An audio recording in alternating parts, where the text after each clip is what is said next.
Bonjour à tous et bienvenue sur l'étoffe d'un chef. Dans cet épisode, nous allons effleurer un vaste sujet qui est la Chine. Difficile de résumer la Chine en une vidéo de 10-15 minutes. Et pour une raison simple, c'est que là-bas, presque tout est différent d'ici. La Chine, c'est notre antipode. Il existe des antipodes au sens géographique, des points situés de l'autre côté de la planète. Notre antipode à nous Français est quelque part près de la Nouvelle-Zélande. Mais on peut supposer qu'il existe aussi des antipodes culturels, des antipodes mentaux. Et s'ils existent, alors on pourrait dire, je crois, que la Chine est notre antipode et nous sommes le sien. Comme souvent, avec ces territoires lointains, nous l'avons découverte avant qu'elle ne nous découvre. Au XIXe siècle, les tentacules de l'Occident colonial rampent déjà sur les berges de la Chine et rencontrent un pays où l'accès est finalement très difficile. La Chine, à notre contact, a eu l'air de s'être apeurée et repliée sous sa coquille.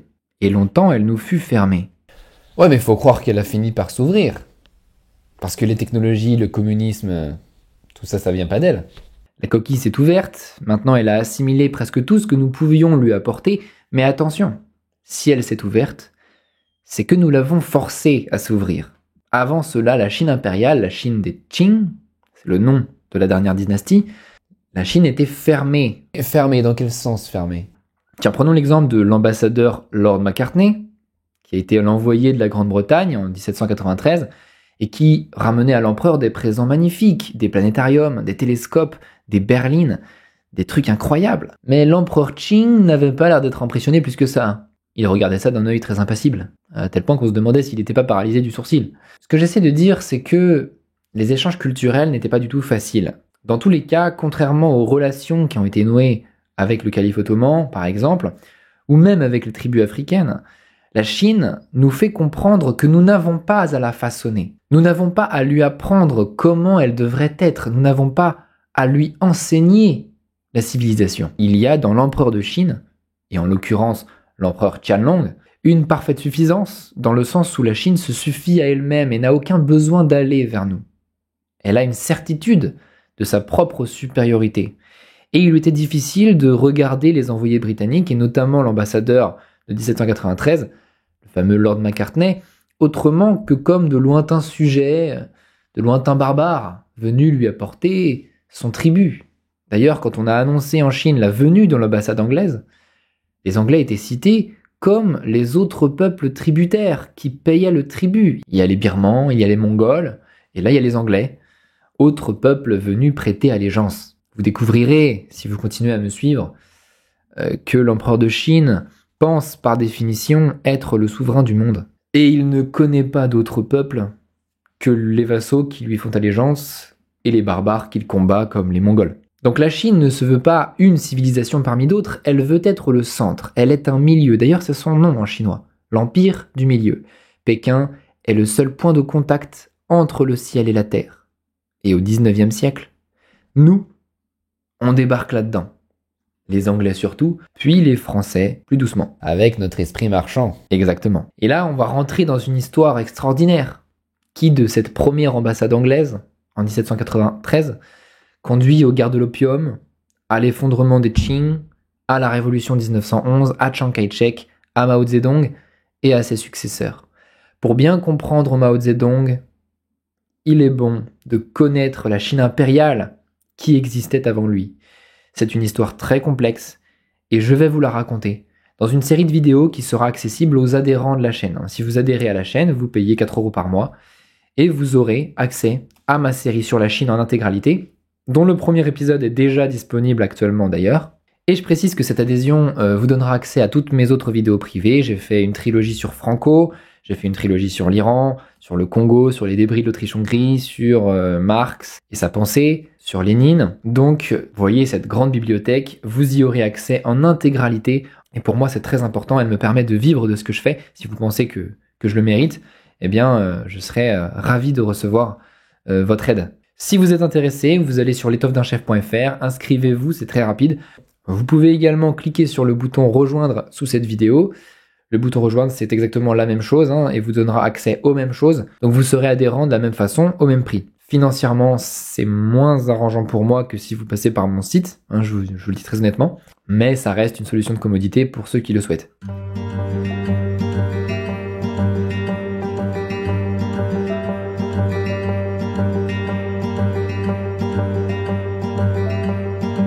les provinces. Voilà la carte des provinces de la Chine.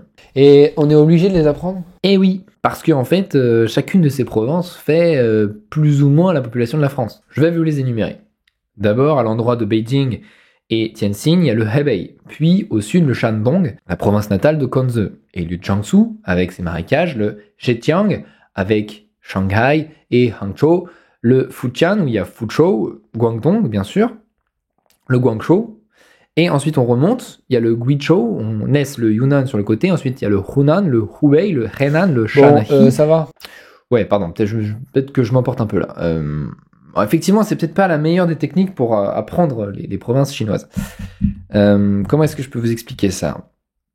Bon, ok, oublie tout ce que je viens de dire. Repartons de zéro. Ce qu'on va faire, c'est qu'on va se concentrer sur 3 endroits extrêmement importants de la géographie chinoise et qui seront le théâtre d'événements fameux. Bon, on va imaginer que tu te trouves au nord de la Chine et que tu longes la côte chinoise du nord vers le sud. Donc alors, on commence au nord. Il y a un golfe, comme tu le vois, le golfe de Bohai, qui est fermé par la Corée, et qui se trouve non loin de la fameuse capitale que vous connaissez tous, Pékin ou Beijing. Mais en fait, leur capitale est vachement au nord. C'est une ville très au nord, c'est vrai, et on peut dire que le choix de Pékin est révélateur de l'histoire chinoise. Il nous rappelle que la Chine a été longtemps dominée par des barbares venus du nord. Et c'est le cas notamment de la dynastie Qing qui nous intéresse dans cette série. Mais les Qing, c'est pas des barbares, c'est des Chinois, non? La dynastie impériale, les Qing, qui règnent de 1644 à 1911, ils viennent de Mandchourie. Alors Pékin n'est pas en Mandchourie, mais il en est presque à la frontière. La Mandchourie désigne en fait les 3 provinces qui sont juste au-delà du nord. Note bien que Pékin n'est pas un port. Le port le plus proche, c'est Tianjin, une ville qui fut d'ailleurs découpée en quartiers distribués comme concession européenne. Presque tous les pays d'Europe, à la fin du 19e siècle, se sont vus concéder un bout de Tianjin. C'est aussi de cette région que part la fameuse Grande Muraille de Chine, censée protéger la Chine contre les Mongols.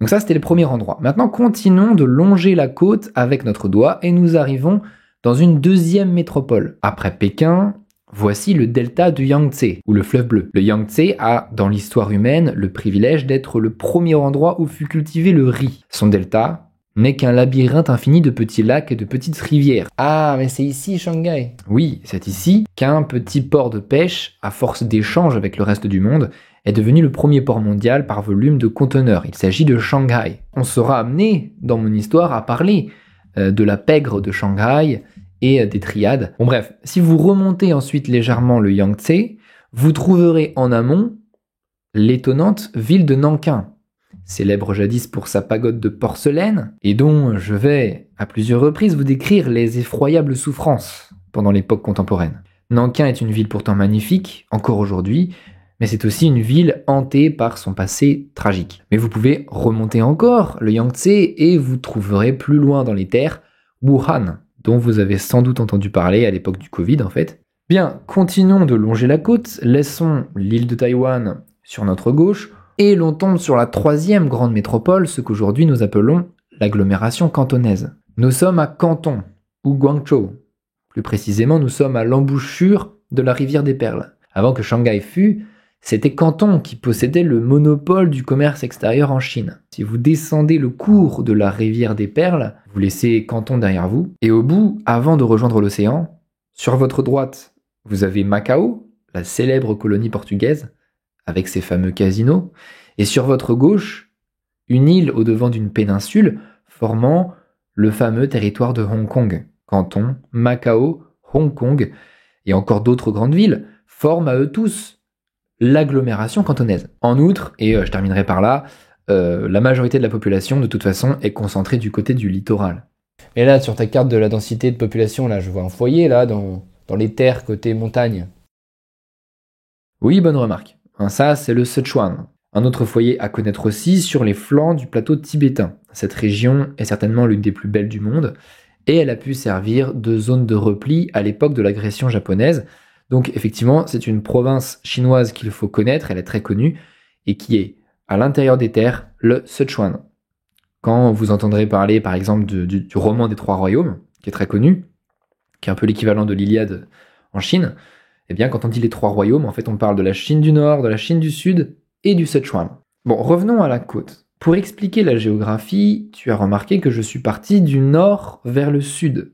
Cette direction n'est pas anodine, car le mouvement d'expansion chinoise, il s'est effectivement accompli dans ce sens.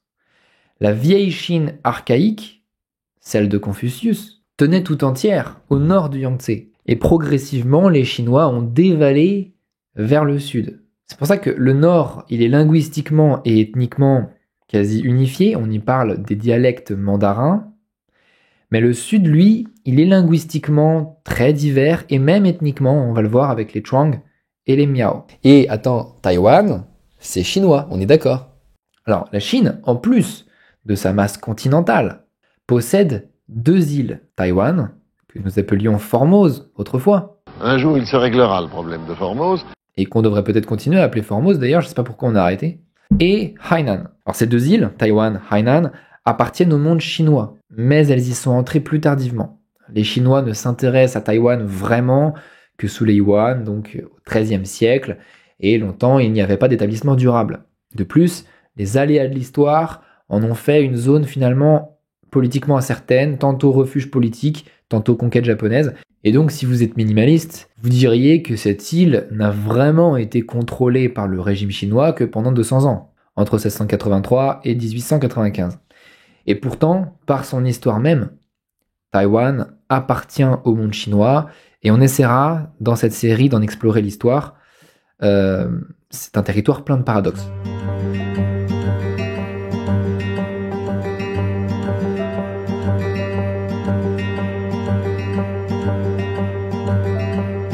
Donc on a dit il y a 3 endroits, Pékin, Shanghai, Canton.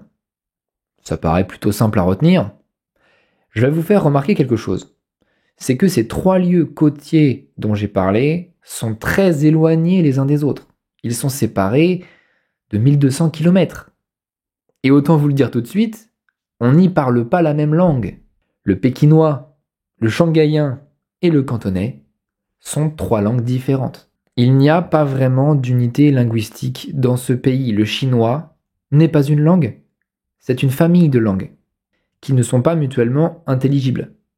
Alors il y a cependant une langue nationale qui sert à la communication, c'est aujourd'hui ce qu'on appelle le mandarin standard, mais ce n'est certainement pas la seule langue chinoise.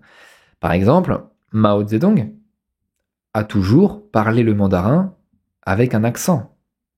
Il a toujours eu du mal à s'exprimer en cette langue parce que sa langue natale, à Mao Zedong, c'est le Hyang. Il est né dans le Hunan. Donc maintenant que vous avez compris que le chinois n'est pas une langue mais une famille de langues, on va être plus précis. La première, évidemment, c'est le mandarin, ou l'ensemble des dialectes mandarins, mais on va dire pour simplifier le mandarin. C'est la langue parlée un peu partout au nord et dans le Sichuan. Son dialecte de Pékin ou pékinois sert de base pour le mandarin standard, qui est donc cette langue nationale obligatoire. 850 millions de personnes parlent le mandarin aujourd'hui. Du coup, faites la soustraction et vous allez me demander, mais que parlent les 550 millions d'autres Chinois ? Alors, par ordre de population décroissante, ils parlent le shanghaïen, le cantonais, le fukien, le hyang, la langue de Mao, le hakka, les hakkas sont des sacrés lascars, on reparlera d'eux, mais aussi le hui, la langue des Chinois musulmans, et on peut aussi en ajouter quelques autres de moindre importance comme le gan et le jin.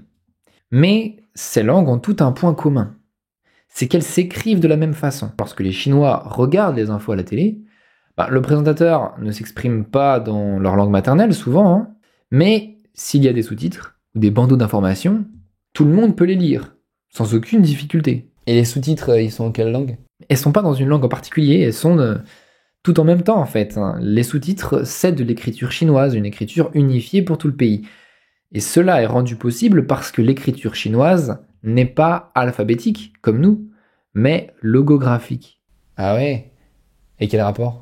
Les caractères représentent les concepts, et non pas les sons. Chacun prononce les mêmes idéogrammes dans sa langue. Donc il y a un caractère chinois pour dire maison, un autre pour dire voiture, un autre pour dire ciel, etc. La prononciation n'intervient pas dans l'écriture. Prenons l'exemple des Japonais. Les Japonais, eux, alors qui ont un système d'écriture un peu compliqué, mais parmi leur système d'écriture, il y a des kanji qui sont en fait des idéogrammes chinois empruntés, en gros. Ils utilisent ces signes. Ainsi, les Japonais ne parlent pas un mot de chinois, mais pourtant ils sont capables de lire un journal chinois, ou d'en comprendre une bonne partie. Mais ils ne pourraient pas prononcer ce qu'ils lisent, en fait ils le prononceraient dans leur langue, en japonais. Et bien c'est ce même principe pour les mandarins, les shanghaïens, les fukiénois, les cantonais, langues différentes, mais écriture identique. Et c'est l'écriture, ce sont les lettrés qui ont bâti l'unité de la Chine. La nation qui a inventé le papier, qui a inventé l'encre de Chine, qui a inventé l'imprimerie, s'est servi de son ingéniosité pour inventer ses propres relations de domination et renforcer sa stabilité. Donc l'écriture est un facteur d'unité, et en plus de ça, il y a le mandarin standard, c'est la langue, qui sert de référence à tous, qui est enseignée à l'école, et qui est basée sur le dialecte de Pékin.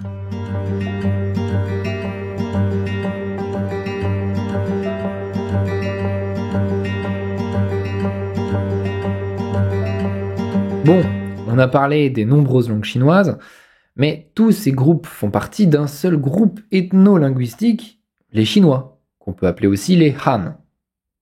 Pékinois, shanghaïens, cantonais, fukiénois, tous se disent Han. Han, c'est un terme qui vient de la première dynastie à avoir adopté les textes confucéens. C'est la dynastie du grand empereur Han Wudi, la dynastie Han. Le nom en fait est resté, et même si cette dynastie n'existe plus aujourd'hui, son nom est resté dans le peuple.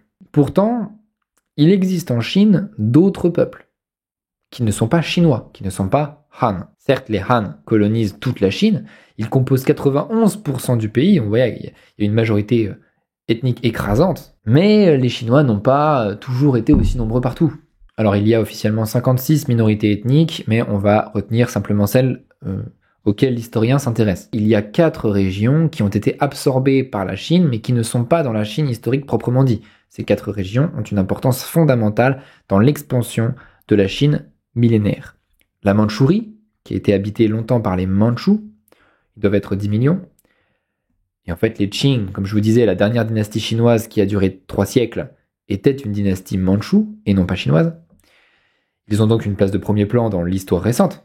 Alors, deuxième région, les steppes de Mongolie, habitées par les Mongols, des gens qui sont de religion bouddhiste lamaïste. Ensuite, il y a le Turkestan, qui est habité par un peuple turcique, musulman, les Ouïghours. Et enfin, le Tibet, au lieu du bouddhisme et où s'exerce l'autorité spirituelle, et pas que spirituelle, du Dalai Lama, et qui est habité par les Tibétains. Donc évidemment, ces 4 groupes ethniques, il faut les connaître, sinon vous comprenez rien. Alors à ce paysage, vous devez ajouter les provinces du Sud, qui sont d'une plus grande diversité ethnique que la Chine du Nord.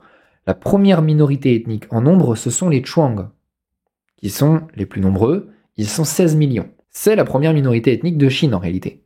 Ils vivent dans le Guangxi, et en conséquence, le Guangxi a statut de région autonome, justement pour souligner la présence des Zhuang, qui ont été effectivement quand même pas mal sinisés avec le temps. La langue que parlent les Zhuang est de la famille des langues thaï. Vous pouvez les rattacher un peu à cette ère, cet espace ethno-culturel thaï. Dans ces mêmes régions, moins nombreux, il y a un peuple montagnard qui survit toujours, les Miao. Ils cultivent leur riz dans les montagnes du Guizhou. Les Miao ont été très durs à soumettre pour les Chinois. La langue qu'ils parlent, le Hmong, est une langue originale qu'on ne peut pas rattacher à aucune véritable famille de langues. C'est une sorte d'isolat. Et pour finir, il existe dans divers endroits de la Chine, mais tout particulièrement dans la région autonome de Ningxia, au sud de la Mongolie, des musulmans chinois, les Hui. Et par ailleurs, on verra qu'ils ont énormément souffert au XIXe siècle.